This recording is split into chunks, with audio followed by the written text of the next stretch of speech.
Oman breaking ന്യൂസിലേക്ക് സ്വാഗതം. ഒമാനിലെ വിവിധ വാർത്തകൾക്കായി ഈ ചാനൽ സബ്സ്ക്രൈബ് ചെയ്യൂ. ബോഷറിലെ സെൻട്രൽ ബ്ലഡ് ബാങ്കിലേക്ക് അടിയന്തരമായി രക്തം ദാനം ചെയ്യണമെന്ന് അധികൃതർ അറിയിച്ചു. രക്തശേഖരത്തിന്റെ അളവിൽ ഗണ്യമായ കുറവാണ് വന്നിട്ടുള്ളത്. മിക്ക ഗ്രൂപ്പുകളിലെയും രക്തത്തിന്റെ ശേഖരത്തിൽ കുറവുണ്ട്. ഇതോടൊപ്പം പ്ലേറ്റ്ലെറ്റും വരുന്ന ദിവസങ്ങളിൽ ആവശ്യമാണെന്ന് അധികൃതർ വ്യക്തമാക്കി. ശനി മുതൽ വ്യാഴം വരെ രാവിലെ 8 മുതൽ രാത്രി 8 വരെയും വെള്ളിയാഴ്ച രാവിലെ 8 മുതൽ ഉച്ചയ്ക്ക് 2 വരെയും രക്തദാനം നടത്താവുന്നതാണ്. 94555648 എന്ന നമ്പറിൽ വാട്സാപ്പ് വഴിയോ 24591255 എന്ന നമ്പറിൽ വിളിച്ചോ നേരത്തെ ബുക്ക് ചെയ്തും രക്തദാനത്തിനിവിടെ എത്താം. മുൻകൂട്ടി ബുക്ക് ചെയ്യൽ നിർബന്ധമില്ല. അതേസമയം ക്ഷാമം മറികടക്കാൻ രക്തബാങ്കുകളെ സഹായിക്കുന്നതിന് വിവിധ ഗവർണറേറ്റുകളിൽ രക്തദാന പരിപാടികൾ കൂടുതൽ സംഘടിപ്പിക്കുന്നത് തുടരും. ഈ പരിപാടികളിൽ പങ്കെടുത്ത് രക്തദാനം ചെയ്യാൻ സമൂഹത്തോട് അധികൃതർ നിർദ്ദേശിച്ചു. വാദി കബീർ വ്യാവസായിക മേഖലയിലെ വർക്ക്ഷോപ്പിൽ വൻ തീപിടുത്തം. ആർക്കും പരിക്കേറ്റിട്ടില്ലെന്ന് civil defence and ambulance authority അറിയിച്ചു. അലങ്കാര നിർമ്മാണ കരാർ വർക്ക്ഷോപ്പിൽ വെള്ളിയാഴ്ച രാവിലെയായിരുന്നു സംഭവം.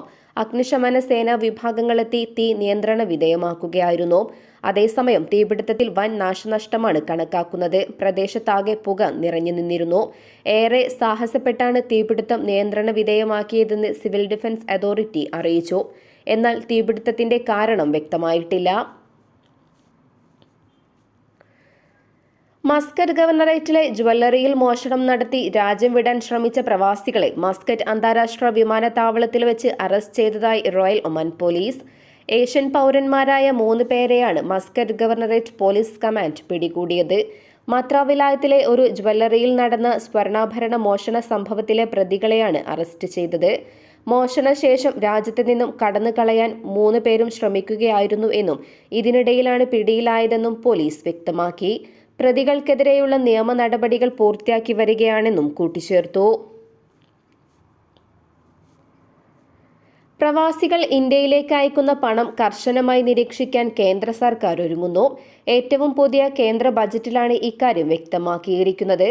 അനധികൃത പണം കടത്ത്, നികുതി വെട്ടിപ്പ് എന്നിവ ഒഴിവാക്കുക എന്ന ലക്ഷ്യത്തിലാണ് പണമിടപാടുകൾ സൂക്ഷ്മമായി നിരീക്ഷിക്കുന്നതിനുള്ള നടപടികൾ ആലോചിക്കുന്നത്. ഇത് സംബന്ധിച്ച് കൂടുതൽ വിവരങ്ങൾ ഉടൻ തന്നെ പുറത്തുവരും. അതേസമയം നിലവിൽ പ്രവാസികൾ ഇന്ത്യയിലേക്ക് അയക്കുന്ന പണത്തിന് നികുതി നൽകേണ്ടതില്ല. എന്നാൽ ഈ സൗകര്യം ഉപയോഗപ്പെടുത്തി നികുതി വെട്ടിപ്പ് നടത്തുന്നുണ്ടോ എന്ന് പരിശോധിക്കും. ഇന്ത്യക്കും വിവിധ രാഷ്ട്രങ്ങൾക്കുമിടയിൽ ഇരട്ട നികുതി ഒഴിവാക്കിയിട്ടുണ്ട്. ഒമാൻ ഉൾപ്പെടെ രാഷ്ട്രങ്ങളുമായി ഇതിനായി ഇന്ത്യ ചർച്ചകളും നടത്തിവരുന്നുണ്ട്. ഇത്തരം രാജ്യങ്ങളിൽ നിന്നുള്ള പണമിടപാടുകളും ദുരുപയോഗം ചെയ്യുന്നത് തടയും.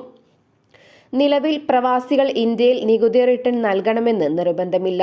എന്നാൽ ഇന്ത്യയിൽ വരുമാനമുള്ള പ്രവാസികൾ നിർബന്ധമായി റിട്ടേൺ നൽകേണ്ടതുണ്ട്.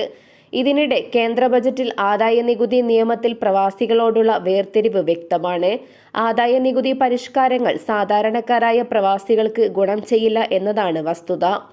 വിദേശത്ത് പഠനം നടത്തുന്ന ഇന്ത്യൻ വിദ്യാർത്ഥികൾ നാട്ടിലേക്ക് അയക്കുന്ന പണവും ഇനി കർശനമായി നിരീക്ഷിക്കും. പഠനത്തിനിടെ ജോലി ചെയ്ത് ലഭിക്കുന്ന പണം നാട്ടിലേക്ക് അയക്കുമ്പോൾ മുൻകൂട്ടി അറിയിക്കണം. പഠനത്തിനായി പോകുന്നു എന്ന എമിഗ്രേഷനിൽ സാക്ഷ്യപ്പെടുത്തുന്നവർ പണം സമ്പാദിക്കുന്ന മാർഗങ്ങൾ അറിയാനും വിദ്യാർത്ഥികളുടെ അക്കൗണ്ട് വഴി മറ്റാരെങ്കിലും പണം അയക്കുന്നുണ്ടോ എന്ന് മനസ്സിലാക്കാനുമാണ് പരിശോധന കർശനമാക്കുന്നത്.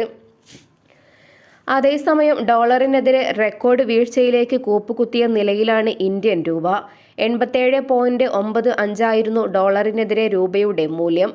ആഗോള വിപണിയിൽ ഡോളർ കരുത്താർജിച്ചതാണ് രൂപയ്ക്ക് തിരിച്ചടിയായത്. ആഭ്യന്തര വിപണിയിലെ നെഗറ്റീവ് ട്രെൻഡ് മൂല്യത്തെ സ്വാധീനിച്ചു.